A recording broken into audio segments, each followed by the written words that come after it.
नमस्कार साथियों, स्वागत है आपका एक बार फिर से माई पीसीएस स्टडी के ऑनलाइन प्लेटफॉर्म पे। दोस्तों, पिछले वीडियो में हम लोगों ने देखा था संसद के पार्ट 3 से संबंधित टॉपिकों को, जो संसदीय समितियाँ और संसद से संबंधित जो भी क्वेश्चंस बने थे उसको हम लोगों ने देखा था। अब इस नेक्स्ट वीडियो में हम लोग देखेंगे सर्वोच्च न्यायालय से संबंधित क्वेश्चनों को, जो कि यूपीपीएससी एग्ज़ाम में विभिन्न एग्जामों में आए हुए प्रश्न होंगे। और एक प्रकार से ये हम लोग का एक क्वेश्चन बैंक है। तो आइए चलिए अपने क्वेश्चन की शुरुआत करते हैं और क्वेश्चन नंबर 466 से हम लोग क्वेश्चन देखते हैं। सर्वोच्च न्यायालय क्वेश्चन नंबर 466 465 पर हम लोग स्किप कर दे रहे हैं, इसमें कुछ मिस एरर है, मिस टाइप है। तो आइए देखते हैं। सर्वोच्च न्यायालय के न्यायाधीश अपना पद त्याग सकता है पत्र लिखकर। जो सर्वोच्च न्यायालय का न्यायाधीश होता है वो अपना त्याग पत्र किसको देता है? तो वो अपना त्याग पत्र राष्ट्रपति को देता है, यानी ऑप्शन बी सही है। नेक्स्ट क्वेश्चन है, सर्वोच्च न्यायालय में सेवानिवृत्ति की आयु है, यानी सर्वोच्च न्यायालय में जो सेवानिवृत्ति जो रिटायरमेंट की आयु है क्या है? तो वह है रिटायरमेंट की आयु है 65 वर्ष, ऑप्शन डी यहाँ पे सही है। नेक्स्ट क्वेश्चन है, उच्चतम न्यायालय के न्यायाधीश का वेतन निर्धारण किया जाता है। तो वेतन निर्धारण कौन करता है उच्चतम न्यायालय के न्यायाधीश का? तो वो संसद करती है, तो ऑप्शन बी सी यहाँ पे सही है। नेक्स्ट क्वेश्चन है, सेवानिवृत्त होने के पश्चात सर्वोच्च न्यायालय के न्यायाधीश वकालत कर सकते हैं। तो ऑप्शन देखते हैं, केवल सर्वोच्च न्यायालय में, केवल उच्च न्यायालय में, सर्वोच्च न्यायालय तथा उच्च न्यायालय में, किसी न्यायालय में नहीं। तो यहाँ पे ऑप्शन डी सही होगा, किसी भी न्यायालय में वो अपना वकालत नहीं कर सकते हैं। नेक्स्ट क्वेश्चन है क्वेश्चन नंबर 470, भारत के सर्वोच्च न्यायालय के कार्यवाहक मुख्य न्यायाधीश की नियुक्ति करता है। जो कार्यवाहक मुख्य न्यायाधीश होते हैं उनकी नियुक्ति कौन करता है? तो उसकी नियुक्ति राष्ट्रपति के द्वारा किया जाता है, यानी ऑप्शन सी यहाँ पे सही है। नेक्स्ट क्वेश्चन है क्वेश्चन नंबर 471, सर्वोच्च न्यायालय के उस मंडल में जो सर्वोच्च न्यायालय में जजों की नियुक्ति की अनुशंसा से संबंधित है में सर्वोच्च न्यायालय के मुख्य न्यायाधीश के अतिरिक्त कुछ अन्य वरिष्ठ न्यायाधीश होते हैं। ऐसे अन्य न्यायाधीश जो मंडल के सदस्य होते हैं की संख्या कितनी होती है? तो उनकी संख्या 4 होती है, यानी ऑप्शन बी सही है। नेक्स्ट क्वेश्चन है, निम्नलिखित में से किसमें उच्चतर न्यायालयों के न्यायाधीशों की नियुक्ति में कार्यपालिका, विधायिका एवं मुख्य न्यायाधीश की भागीदारी की अनुशंसा की गई है? तो इसकी बात करें तो मुख्य अधिकारी की अनुशंसा, भागीदारी की अनुशंसा द्वितीय प्रशासनिक सुधार आयोग के द्वारा की गई थी। ऑप्शन पहला हम लोग क्या है, संविधान के कार्यान्वयन के पुनरीक्षण राष्ट्रीय आयोग, राष्ट्रीय न्यायिक आयोग। ऑप्शन सी यहाँ पे देखने को मिल रहा है हम लोग को, द्वितीय प्रशासनिक सुधार आयोग। तो ऑप्शन सी यहाँ पे सही है। नेक्स्ट क्वेश्चन है, भारतीय संविधान में तदर्थ न्यायाधीशों की नियुक्ति का प्रावधान है। तो तदर्थ न्यायाधीशों की नियुक्ति की अगर बात करें तो यहाँ पे सर्वोच्च न्यायालय में, यानी ऑप्शन ए सही है। नेक्स्ट क्वेश्चन है, उच्चतम न्यायालय में संविधान के निर्वाचन से संबंधित मामलों की सुनवाई करने के लिए न्यायाधीशों की संख्या कम से कम कितनी होनी चाहिए? तो जो उच्चतम न्यायालय में संविधान के निर्वाचन से संबंधित मामलों की सुनवाई करने के लिए कम से कम 5 सदस्यों की टीम होनी चाहिए, यानी ऑप्शन डी सही है। नेक्स्ट क्वेश्चन है क्वेश्चन नंबर 475, भारत के सर्वोच्च न्यायालय की शक्तियाँ, भारत के सर्वोच्च न्यायालय की शक्तियों के विषय में निम्नलिखित में से कौन सा कथन सही नहीं है? यहाँ पे कौन सा कथन सही नहीं पूछ रहा है। तो इसमें देखें ऑप्शन, इसके पास जनता के मूल अधिकार के रक्षा के लिए आदेश जारी करने की अन्य शक्तियाँ हैं। तो बिल्कुल ये अन्य शक्तियाँ उसके पास नहीं, यही हमारा पहला ऑप्शन ही भारत के सर्वोच्च न्यायालय की शक्तियों के विशेष में निम्नलिखित कथन, मतलब ये कथन ही सही नहीं है, ऑप्शन ए। नेक्स्ट क्वेश्चन देखते हैं क्वेश्चन नंबर 476, भारत का सर्वोच्च न्यायालय एक अभिलेख न्यायालय है, इसका आशय है, यानी अभिलेख न्यायालय का आशय क्या है? इसमें अगर देखा जाए तो इसमें ऑप्शन देखिए, इसमें अपने सभी निर्णयों का अभिलेख रखना होता है। तो ऐसा नहीं है, साक्ष्यात्मक मूल्य होता है और इस पर किसी भी न्यायालय में प्रश्न चिन्ह नहीं लगाया जा सकता। तो बिल्कुल है, जो एक बार सर्वोच्च न्यायालय जिस पे डिसीजन दे देता है तो वो उस पर कोई दूसरे न्यायालय में उस पर प्रश्न चिन्ह नहीं लगाया जा सकता है। तो इस प्रकार ऑप्शन बी यहाँ पे सही होगा। नेक्स्ट क्वेश्चन है क्वेश्चन नंबर 477। भारत के नीचे दिए गए न्यायालयों में से किससे या किन्हें अभिलेखीय न्यायालय माना जाता है? यानी जो भारत के जो न्यायालय हैं, हाई कोर्ट्स हैं, तो उन हाई कोर्ट्सों में कौन कौन से न्यायालयों को मान्यता दी गई है कि उनको अभिलेखीय न्यायालय माना जाता है? तो ऑप्शन अगर हम देखें, केवल उच्च न्यायालयों को, केवल उच्चतम न्यायालय को, उच्च न्यायालय उच्चतम न्यायालय को, यानी उच्च न्यायालय और उच्चतम न्यायालय को माना जाता है, यानी ऑप्शन सी यहाँ पे सही है। जनपद न्यायालय तो यहाँ पे होगा नहीं, ऑप्शन सी सही है। नेक्स्ट क्वेश्चन है उच्चतम न्यायालय मामलों की सुनवाई नई दिल्ली में करता है परंतु किसी अन्य स्थान पर भी सुनवाई कर सकता है। तो परंतु किसी अन्य स्थान पर भी सुनवाई कर सकता है, तो बिल्कुल कर सकता है, पर राष्ट्रपति के अनुमोदन से वो किसी अन्य स्थान पर भी सुनवाई कर सकता है। तो ऑप्शन ए सही है हम लोग का यहाँ पे। नेक्स्ट क्वेश्चन है 479। निम्नलिखित में से किस वाद में उच्चतम न्यायालय ने संविधान के मूल ढांचे का सिद्धांत प्रतिपादित किया था? तो वो था केशवानंद भारती केस में उच्चतम न्यायालय ने संविधान के मूल ढांचे का जो बेसिक स्ट्रक्चर है उसका सिद्धांत प्रतिपादित किया था। ऑप्शन सी यहाँ पे सही है, Kesavananda Bharati case. Next question है क्वेश्चन नंबर 480। भारतीय संविधान के निम्नलिखित अनुच्छेदों में से कौन सर्वोच्च न्यायालय द्वारा संविधान का अनुल्लंघनीय मौलिक ढांचा घोषित किया गया है? तो अनुल्लंघनीय मौलिक ढांचा घोषित किस आर्टिकल को किया गया है? तो इसमें देखते हैं, पहला अनुच्छेद 32, बिल्कुल ये भी है, और दूसरा देखें तो अनुच्छेद 226 ये भी है, अनुच्छेद तीसरा देखें तो 227 ये भी, अनुच्छेद 245 नहीं है। इस प्रकार से देखें तो तीन तथ्य हमारे सर्वोच्च न्यायालय द्वारा संविधान अनुल्लंघनीय मौलिक ढांचा घोषित किया गया है। तो ऑप्शन ए हम लोग का सही होगा, 1, 2 तथा 3। नेक्स्ट क्वेश्चन है क्वेश्चन नंबर 481। भारत में संविधान की मूल संरचना यानी बुनियादी ढांचा से सिद्धांत का स्रोत है। इस मूल ढांचा का जो सिद्धांत दिया गया था उसका स्रोत क्या है? तो वो है न्यायिक व्याख्या। नेक्स्ट क्वेश्चन है क्वेश्चन नंबर 482। उच्चतम न्यायालय द्वारा आज तक की दूसरी सबसे बड़ी खंडपीठ किस केस में बनी है? तो जो उच्चतम न्यायालय का द्वारा जो आज तक की सबसे बड़ी खंडपीठ जो बनी है किस में बनी है? तो वो गोलकनाथ केस में बनी थी, यानी ऑप्शन ए सही है। नेक्स्ट क्वेश्चन है 483। निम्नलिखित में से किस वाद में उच्चतम न्यायालय ने यह धारणा व्यक्त की कि मूल अधिकार व्यक्ति को जैसा उसे सबसे अच्छा लगे उस तरह अपनी ज़िंदगी की रूपरेखा तैयार करने के लिए सक्षम बनाते हैं? तो बिल्कुल ये सही है, यानी ये गोलकनाथ बनाम स्टेट ऑफ पंजाब में ये डिसीजन दिया गया था, यानी ऑप्शन बी सही है। नेक्स्ट क्वेश्चन है क्वेश्चन नंबर 484। निम्नलिखित कथनों पर विचार कर बताइए कि इनमें से कौन एक सही है। आइए ऑप्शन देखते हैं। सर्वोच्च न्यायालय केवल मूल क्षेत्राधिकार रखता है, तो ऐसा कुछ नहीं है। यह केवल मूल एवं अपीलीय क्षेत्राधिकार रखता है, नहीं। यह केवल परामर्श संबंधी तथा अपीलीय क्षेत्राधिकार रखता है, यह भी नहीं। यह मूल अपीलीय और परामर्श संबंधी क्षेत्राधिकार रखता है, तो बिल्कुल ऑप्शन डी यहाँ पे सही हो गया। नेक्स्ट क्वेश्चन है क्वेश्चन नंबर 485। भारतीय संविधान का कौन सा अनुच्छेद, यानी कौन सा अनुच्छेद है जो संवैधानिक विवाद में सर्वोच्च न्यायालय के अपीलीय क्षेत्राधिकार से संबंधित है? तो वो अनुच्छेद 134 ए को मिलाकर अनुच्छेद 132 को पढ़ना है, यानी ऑप्शन सी हम लोग को यहाँ पे सही मिल रहा है। नेक्स्ट क्वेश्चन है 486। संविधान की व्याख्या से संबंधित सभी विवाद सर्वोच्च न्यायालय के पास लाए जा सकते हैं? तो बिल्कुल लाए जा सकते हैं, लेकिन उसे अपीलीय क्षेत्राधिकार के अंतर्गत लाया जाता है, यानी ऑप्शन बी यहाँ पे सही है। नेक्स्ट क्वेश्चन है 487। भारत में सुधारात्मक याचिका न्यायालय में निम्न अनुच्छेद के अंतर्गत दाखिल की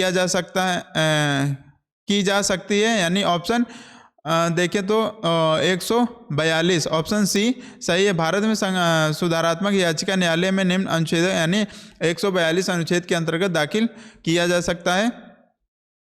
नेक्स्ट क्वेश्चन है क्वेश्चन नंबर 488 न्यायिक पुनरावलोकन में न्यायालय को निम्नलिखित अधिकार है। जो न्यायिक पुनरावलोकन जुडिशियल रिव्यू होता है उसमें न्यायालय को क्या अधिकार है? तो आइए, यदि कोई कानून या आदेश संविधान के विपरीत हो तो उसे असंवैधानिक घोषित करना। तो बिल्कुल सही है। जो न्यायिक जुडिशियल रिव्यू होती है इसमें न्यायालय को ये अधिकार है कि वो ऐसे कानून या आदेश को जो संविधान के विपरीत हो उसे असंवैधानिक घोषित कर दे। तो ऑप्शन ए ही हम लोग का यहाँ पे सही होगा। नेक्स्ट क्वेश्चन है भारत में न्यायिक पुनरावलोकन यानी जुडिशियल रिव्यू की शक्ति का प्रयोग किसके द्वारा किया जाता है? तो जुडिशियल रिव्यू की जो पावर है वो सर्वोच्च न्यायालय तथा उच्च न्यायालय यानी सुप्रीम कोर्ट और हाई कोर्ट के द्वारा प्रयोग किया जाता है।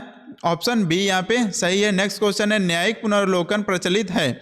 तो यहाँ पे बात किया जा रहा है न्यायिक पुनरावलोकन प्रचलित है, जुडिशियल रिव्यू प्रचलित की बात यहाँ पे की जा रही है। तो इसमें भारत और USA दोनों में प्रचलित है यानी ऑप्शन डी सही है। नेक्स्ट क्वेश्चन देखते हैं क्वेश्चन नंबर 491 नीचे दो कथन दिए गए हैं।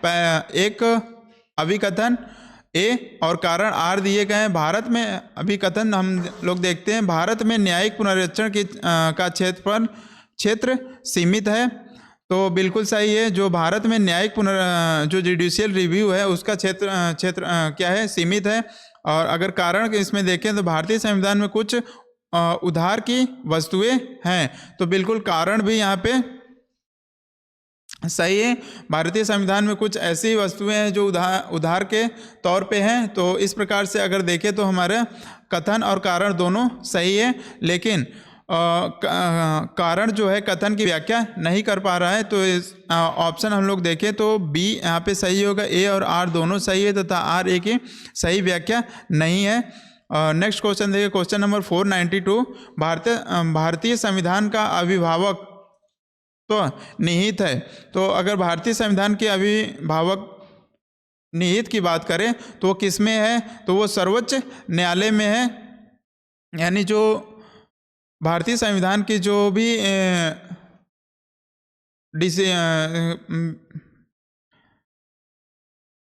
आइए नेक्स्ट क्वेश्चन देखते हैं क्वेश्चन नंबर इस प्रकार से 492 का हम लोग का क्या हुआ था? ऑप्शन सी सही हुआ था। सर्वोच्च न्यायालय भारतीय संविधान का एक अभिभावक के तौर पे निहित है सुप्रीम कोर्ट। नेक्स्ट क्वेश्चन देखिए क्वेश्चन नंबर 493 नीचे दो कथन दिए गए हैं जिनमें एक को कथन ए तथा दूसरे को कारण आर कहा गया है। तो कथन देखते हैं क्या है। केंद्रीय कानून की सांविधिक वैधता के संबंध में भारत के सर्वोच्च न्यायालय की अनन्य अधिकारिता है। बिल्कुल नहीं, कथन हम लोग का यहाँ पे गलत है। कारण की अगर बात करें सर्वोच्च न्यायालय भारतीय संविधान का संरक्षक है, तो बिल्कुल सही है। सुप्रीम कोर्ट क्या है? भारतीय संविधान का एक संरक्षक है। इस प्रकार से देखें तो कथन गलत है, कारण सही है। तो ए सही है परंतु आर गलत है, ये नहीं होगा। ए गलत है परंतु आर सही है। ऑप्शन डी यहाँ पे हम लोग का सही है। नेक्स्ट क्वेश्चन देखते हैं क्वेश्चन नंबर 494 निम्नलिखित में से कौन से मामले उच्च न्यायालय और उच्चतम न्यायालय की अधिकारिता में आते हैं? तो वो है मूल अधिकार का प्रवर्तन, जो कि उच्च न्यायालय के उच्चतम न्यायालय की अधिकारिता में आता है। मूल अधिकार का प्रवर्तन यानी ऑप्शन सी। नेक्स्ट क्वेश्चन है भारतीय संविधान के किस अनुच्छेद के तहत सर्वोच्च न्यायालय भारतीय नागरिकों के मौलिक अधिकारों की सुरक्षा करता है? तो यहाँ पे अनुच्छेद यहाँ पे हमें आर्टिकल बताना है। तो वो आर्टिकल 32 है जो न्यायालय भारतीय नागरिकों के मौलिक अधिकारों की सुरक्षा करता है, यानी ऑप्शन डी सही है, article 32। Next question question number 496 इसमें हम लोग देखते हैं क्या है। नीचे उच्चतम न्यायालय के मौलिक अधिकारों के हनन रोकने के लिए रिट जारी करने की शक्ति के संबंध में दो कथन दिए गए हैं। पहला कथन क्या है? उच्चतम न्यायालय को यह शक्ति प्रदत्त है कि वह बंदी प्रत्यक्षीकरण, परमादेश, प्रतिषेध अधिकार परीक्षा और उत्प्रेषण रिट जो भी मूल अधिकारों को लागू करने के लिए समुचित है उस रिट का प्रयोग कर सकती है। तो बिल्कुल पहला कथन सही है।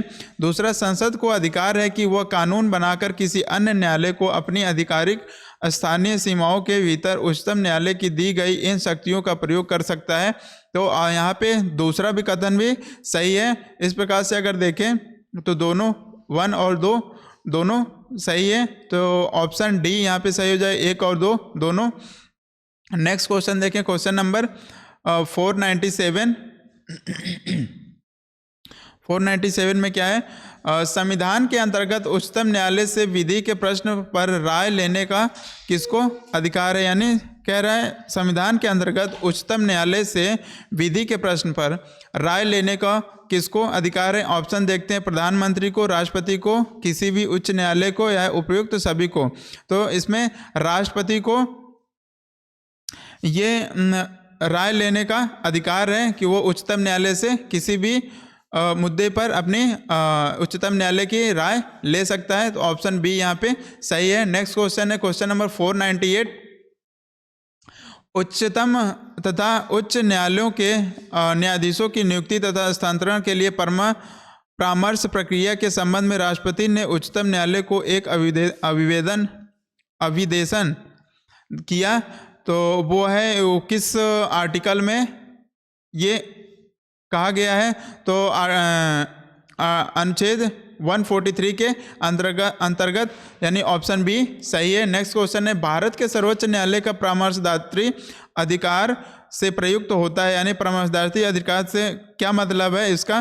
तो वो सार्वजनिक महत्व के कानूनी या तथ्यात्मक मामलों में राष्ट्रपति को परामर्श दे सकता है। तो ये बिल्कुल ए सही है यहाँ पे। नेक्स्ट क्वेश्चन है, मैं भारत के संविधान के प्रति सच्चे विश्वास और सच्ची निष्ठा रखूंगा, भारत की संप्रभुता और अखंडता को बनाए रखूंगा, अपने पद के कर्तव्यों का निर्वहन करूंगा, संविधान और कानून की रक्षा करूंगा। यह शपथ ली जाती है और यह शपथ कब ली जाती है? तो भारत के मुख्य न्यायाधीश द्वारा, यानी ऑप्शन बी सही है। नेक्स्ट क्वेश्चन है क्वेश्चन नंबर 501। हाल ही में उच्चतम न्यायालय ने प्रवासी पंचायत निर्धारण अधिनियम 1983 को संविधान के किस अनुच्छेद के अंतर्गत केंद्र के पावन कर्तव्य के उल्लंघन पर असंवैधानिक घोषित किया है? तो वो है आर्टिकल 355। नेक्स्ट क्वेश्चन है क्वेश्चन नंबर 502। TDS AT के निर्णयों को चुनौती दी जा सकती है। तो वो TDS ATA के निर्णयों को चुनौती हाईकोर्ट तथा सुप्रीम कोर्ट दोनों में दी जा सकती है, यानी ऑप्शन सी सही है। निम्नलिखित में से नेक्स्ट क्वेश्चन है, निम्नलिखित में से कौन चौथी महिला जज है जिन्हें अप्रैल 2010 में भारत के उच्चतम न्यायालय में नियुक्त किया गया? तो यहाँ पे चौथी महिला जज जिन्हें 2010 में भारत के उच्चतम न्यायालय में नियुक्त किया गया है, तो वो है जस्टिस ज्ञान सुधा मिश्रा, यानी ऑप्शन सी यहाँ पे सही है। नेक्स्ट है, हाल में नियुक्त सुप्रीम कोर्ट के निम्नलिखित न्यायाधीशों में से कौन इससे पहले किसी उच्च न्यायालय का न्यायाधीश नहीं था? तो वो एल नागेश्वर राव थे, जो ऑप्शन सी। नेक्स्ट क्वेश्चन है क्वेश्चन नंबर 505। भारतीय न्यायिक व्यवस्था में जब जनहित याचिकाओं को शामिल किया गया उस समय भारत के मुख्य न्यायाधीश थे। तो जनहित याचिकाओं को जब शामिल किया था तो उस समय भारत के जो चीफ जस्टिस ऑफ इंडिया, इसमें हमें ऑप्शन थोड़ा सा इधर उधर दिख रहा है, इस क्वेश्चन को हम लोग स्किप कर देते हैं। आइए नेक्स्ट क्वेश्चन देखते हैं, क्वेश्चन नंबर 506। ये कथन और कारण का क्वेश्चन है। आइए देखिए कथन क्या कहता है। जनहित याचिका जन सहयोगी नागरिकों को न्यायालय तक जाने की स्वीकृति देती है। तो ये जनहित याचिका के माध्यम से कोई भी ऐसे सहयोगी नागरिकों को न्यायालय तक जाने की स्वीकृति नहीं है, यानी ये ऑप्शन कथन गलत है। कारण देखते हैं, जन सहयोगी व्यक्ति उस व्यक्ति के लिए न्याय मांग सकेंगे जो किसी कारण से न्यायालय तक पहुंच पाने में असमर्थ है। तो बिल्कुल ये कारण सही है। इस प्रकार से कथन गलत है, कारण सही है। ऑप्शन हम लोग का इस ए गलत है, परंतु आर सही है। ऑप्शन ए सॉरी एक बार इस क्वेश्चन को हम लोग फिर से देखते हैं। कथन क्या है? जनहित याचिका जन सहयोगी नागरिकों को न्यायालय तथा जानने की स्वीकृति देता है। बिल्कुल ये कथन सही है और कारण भी यहाँ पे हम लोग का सही था। और जो कारण है कथन की सही व्याख्या कर रहा है, इस प्रकार से हम लोग का ए आंसर हो जाएगा। ए और आर दोनों सही तथा आर ए की सही व्याख्या करता है, ऑप्शन ए सही है। नेक्स्ट क्वेश्चन देखते हैं, क्वेश्चन नंबर 507। लोकहितवाद मुकदमे की संकल्पना का उद्गम देश है। तो लोकहितवाद मुकदमे की संकल्पना का उद्गम देश यूएसए है, यानी ऑप्शन सी यहाँ पे सही है। नेक्स्ट क्वेश्चन है, भारत में न्यायिक सक्रियता संबंधित है। जो भारत में न्यायिक सक्रियता है वो किससे संबंधित है? जनहित याचिका से, यानी ऑप्शन बी यहाँ पे सही है। नेक्स्ट क्वेश्चन है, सितंबर 2003 में न्यायालयों के एक निर्णय से भारतीय समाज में महिलाओं की स्थिति प्रतिष्ठित हुई, वह न्यायालय है। तो महिलाओं की जो 2003 में न्यायालय के एक निर्णय से जो निर्णय दिया था न्यायालय ने, तो जो भारतीय समाज में महिलाओं की स्थिति प्रतिष्ठित हुई थी, तो वो कौन सा न्यायालय दिया था? तो भारत का सर्वोच्च न्यायालय था, जो सुप्रीम कोर्ट ने ऐसे डिसीजन दिया था। नेक्स्ट क्वेश्चन है, उच्चतम न्यायालय ने निम्नलिखित में से किस मामले में पाया कि केंद्रीय अन्वेषण शाखा एक पिंजराबंद तोता है? तो केंद्रीय अन्वेषण शाखा एक पिंजराबंद तोता है। इसमें तो इसका मामले में अगर बात करें तो पहला क्या है? रेलवे बोर्ड रिश्वत मामले में नहीं, विनीत नारायणी बनाम भारत संघ में नहीं, 2G स्पेक्ट्रम घोटाला वाद में नहीं, कोयला आवंटन घोटाला वाद में, यानी ऑप्शन डी यहाँ पे सही है, कोयला घोटाला आवंटन वाद में। नेक्स्ट क्वेश्चन देखते हैं 511। समलैंगिकता संबंधी सर्वोच्च न्यायालय का निर्णय निम्नलिखित में से किससे संबंधित है? तो समलैंगिकता संबंधी सर्वोच्च जो सुप्रीम कोर्ट ने जो निर्णय दिया था, उसमें हम लोग देखते हैं किससे संबंधित है।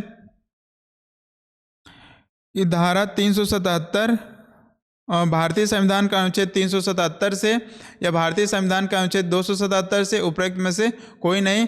तो ये भारतीय की धारा संख्या की धारा 377 से, यानी ऑप्शन ए यहाँ पे सही है।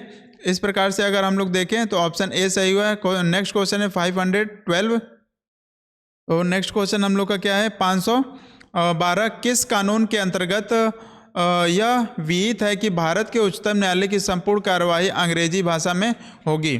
तो ये ऑप्शन देखते हैं, उच्चतम न्यायालय कानून 1966 द्वारा नहीं, भारतीय संविधान के अनुच्छेद 145 के द्वारा यह भी नहीं है, संसद द्वारा बनाए गए विधेयक द्वारा नहीं, भारतीय संविधान के अनुच्छेद 348 के द्वारा, यानी आर्टिकल 348 के द्वारा यह प्रदत्त किया गया है कि विहित किया गया है कि भारत का उच्चतम न्यायालय जो है कि संपूर्ण कार्यवाही अंग्रेजी भाषा में होगी, यानी कि ऑप्शन डी यहाँ पे सही है। इस प्रकार से हम लोगों ने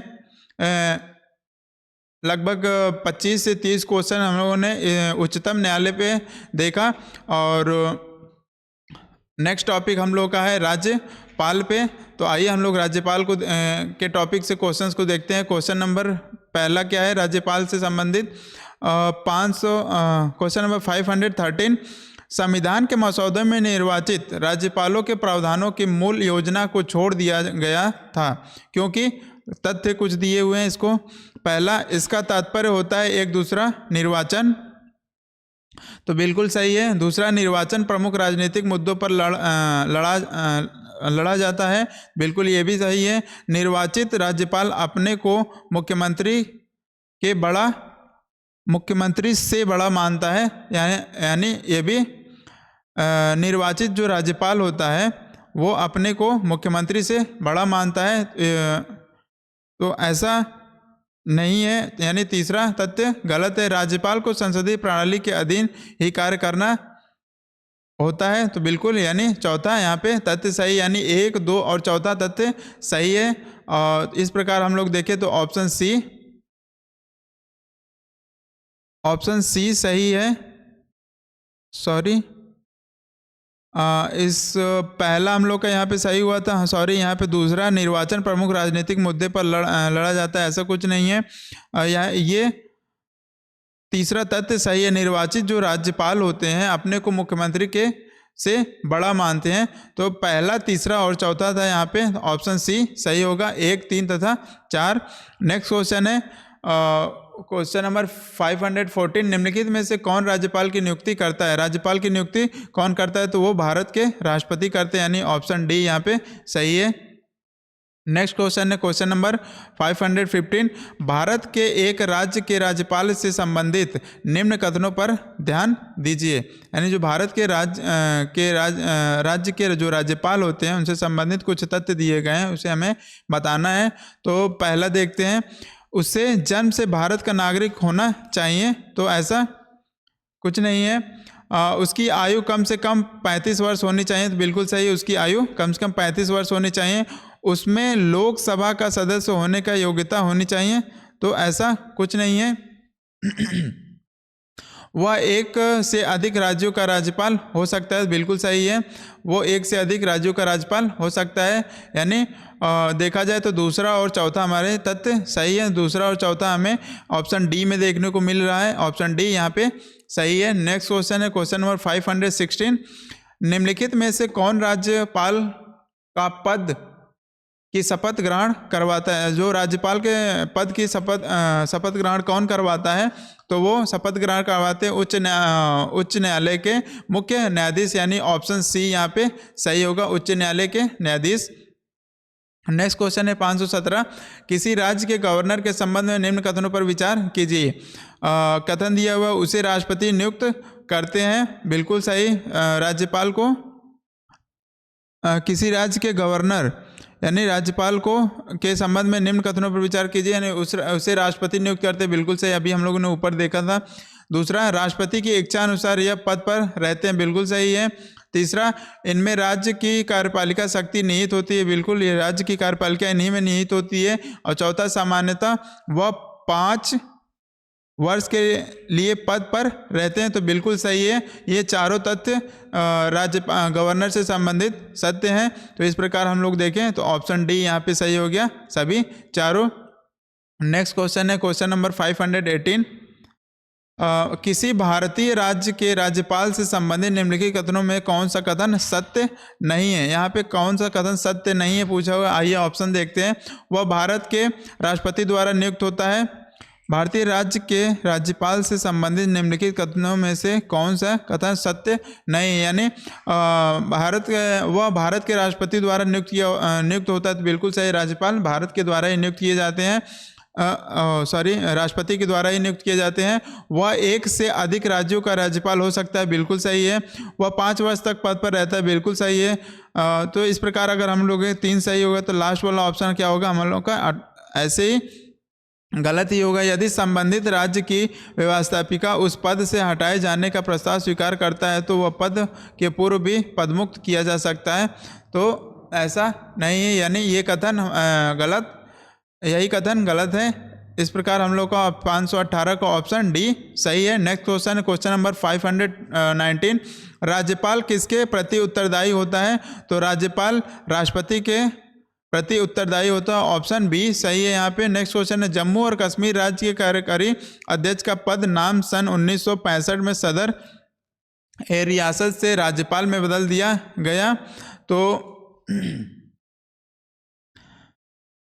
किस राज्य के कार्यकारी अध्यक्ष का वह नाम 1965 में सदर रियासत राज्यपाल में बदल दिया गया? तो लोकसभा के एक प्रस्ताव द्वारा नहीं, राष्ट्रपति के एक कार्यकारी आदेश द्वारा नहीं, जम्मू और कश्मीर राज्य के संविधान में 6ठे संशोधन द्वारा। तो बिल्कुल सही है, जम्मू और कश्मीर राज्य के संविधान के 6ठे संशोधन द्वारा क्या किया गया था? जम्मू और कश्मीर राज्य के कार्यकारी अध्यक्ष का जो पद का नाम था उसे बदलकर सदर रियासत से बदलकर राज्यपाल कर दिया गया। तो ऑप्शन सी यहाँ पे सही है। नेक्स्ट क्वेश्चन है क्वेश्चन नंबर 521, भारत में संघ राज्य का प्रशासन होता है। भारत में जो संघ राज्य का प्रशासन होता है वो राष्ट्रपति के द्वारा संचालित होता है, यानी ऑप्शन ए सही है। नेक्स्ट क्वेश्चन है 522, जब एक ही व्यक्ति को 2 या अधिक राज्यों के राज्यपाल नियुक्त किया जाता है तो उस राज्यपाल को संदेह उपलब्धियों पर संदेह उपलब्धियां और भत्ते होंगे। तो किस प्रकार होंगे? राज्य की व्यक्त इच्छा अनुसार नहीं, राष्ट्रपति के निर्णय अनुसार नहीं, गृह मंत्रालय के निर्णय अनुसार नहीं, इसे उन राज्यों के बीच ऐसे अनुपात में आवंटित किया जाएगा जैसे राष्ट्रपति आदेश द्वारा अवधारित करें। यानी ऑप्शन डी यहाँ पे हम लोग को सही होगा। नेक्स्ट क्वेश्चन देखते हैं, क्वेश्चन नंबर 523। राज्य का राज्यपाल मंत्रिपरिषद के परामर्श से स्वतंत्र कार्य कर सकता है। इसके बारे में 5 तथ्य दिए हुए हैं, तो आइए देखते हैं कौन सा सही है।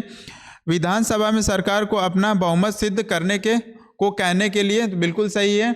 दूसरा, मुख्यमंत्री को बर्खास्त करने के लिए, तो यह भी सही है। तीसरा, भारत के राष्ट्रपति के विचारार्थ किसी विधेयक को आरक्षित करने के लिए, तो ये भी सही है। विधायिका द्वारा पारित किसी विधेयक को पुनर्विचार हेतु वापस करने के लिए। चौथा कथन भी तथ्य भी सही है।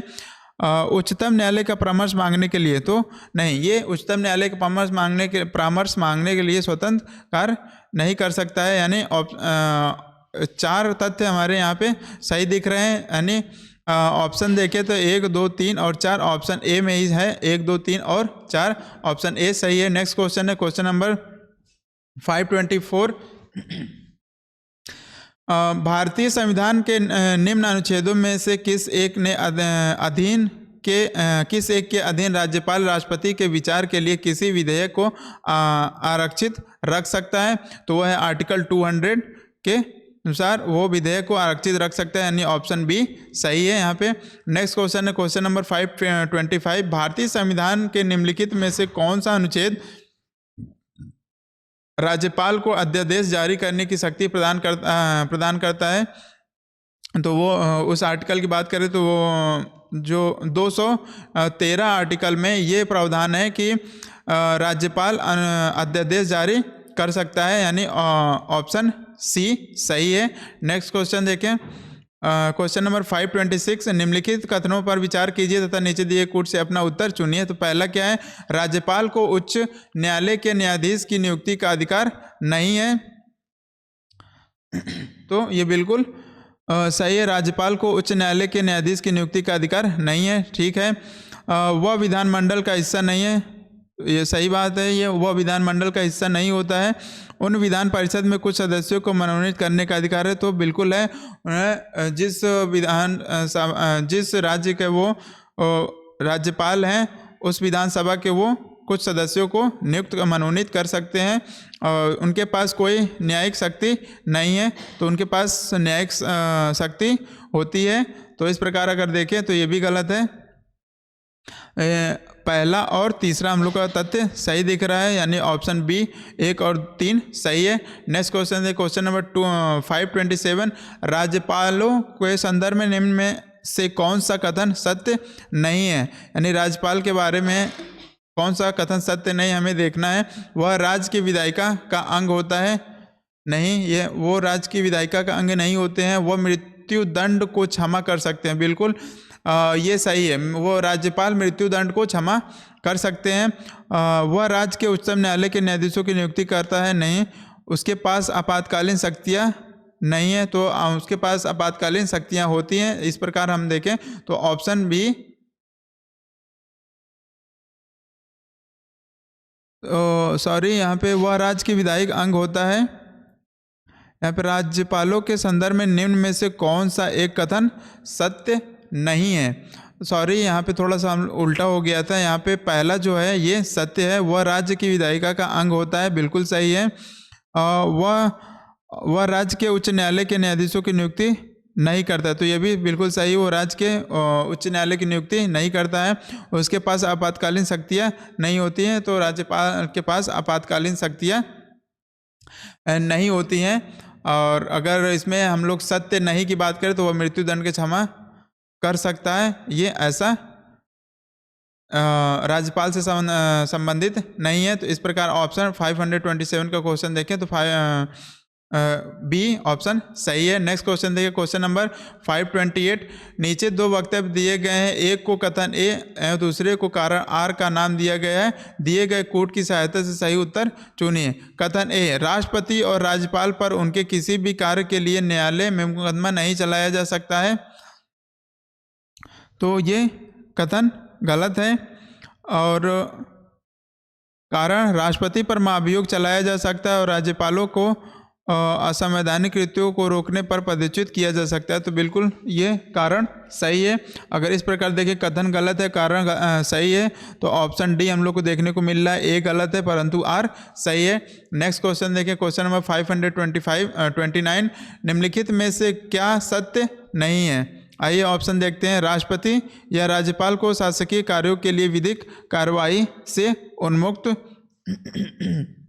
तो ये सही है। कोई न्यायालय राज्यपाल को किसी कर्तव्य पालन के लिए विवश नहीं कर सकता है, तो ये भी सही है। एक राज्यपाल को व्यक्तिगत कार्यों हेतु सिविल कार्यवाही लाने के लिए 2 मास की लिखित सूचना अवश्य देनी होगी, तो ये भी सही है। मंत्री द्वारा राष्ट्रपति या राज्यपाल को दिए गए सलाह को जांचने के लिए न्यायालय अधिकृत है, तो ये सत्य नहीं है। तो इस प्रकार हमने देखे 529 का ऑप्शन डी सही है। नेक्स्ट क्वेश्चन है, भारत के संविधान में निम्न में से किसके विरुद्ध अभियोग चलाने का प्रावधान नहीं है? कह रहा है भारत के संविधान में निम्न से किसके विरुद्ध अभियोग चलाने का प्रावधान नहीं है? आइए ऑप्शन देखते हैं। राष्ट्रपति के विरुद्ध अभियोग चलाया जा सकता है, राज्य के राज्यपाल के विरुद्ध। तो यहाँ पे राज्य के राज्यपाल के विरुद्ध अभियोग चलाने का प्रावधान, विरुद्ध अभियोग चलाने का प्रावधान नहीं है, तो वह राज्य के राज्यपाल के विरुद्ध अभियोग चलाने का प्रावधान नहीं है। तो ऑप्शन यहाँ पे क्या हो जाएगा? ऑप्शन बी सही है। नेक्स्ट क्वेश्चन है, क्वेश्चन नंबर 531। निम्नलिखित में से कौन स्वतंत्र भारत के किसी राज्य की सर्वप्रथम महिला राज्यपाल बनी? तो स्वतंत्र भारत की सर्वप्रथम महिला राज्यपाल बनी थी सरोजिनी नायडू जी, यानी ऑप्शन ए सही है। नेक्स्ट क्वेश्चन है, प्रतिवर्ष 13 फरवरी को महिला दिवस मनाया जाता है, किसकी स्मृति में मनाया जाता है महिला दिवस? तो वो सरोजिनी नायडू के स्मृति में ही मनाया जाता है। नेक्स्ट क्वेश्चन है, नेक्स्ट एंड लास्ट क्वेश्चन है इस वीडियो का, क्वेश्चन नंबर 533। राजस्थान के राज्यपाल जिन्हें बर्खास्त किया गया था वो कौन है? तो वो रघुकुल तिलक थे, जिन्हें बर्खास्त कर दिया गया था। वो उस समय वो राजस्थान के राज्यपाल थे, यानी ऑप्शन बी सही है यहाँ पे। इस प्रकार से हम लोग देखें तो इस वीडियो में हम लोगों ने 2 टॉपिक को देखा। सर्वोच्च न्यायालय से संबंधित राज्यपाल के टॉपिक को देखा, और इस प्रकार से हम लोग का ये टॉपिक भी कंप्लीट होता है। और नेक्स्ट वीडियो में हम लोग इस पॉलिटी सेक्शन के पार्ट में हम लोग देखेंगे राज्य विधानमंडल और मंत्री परिषद से क्वेश्चनों को। तो चलिए इसको हम लोग अगले वीडियो में देखेंगे। तब तक के लिए धन्यवाद। वीडियो को समाप्त करते हैं।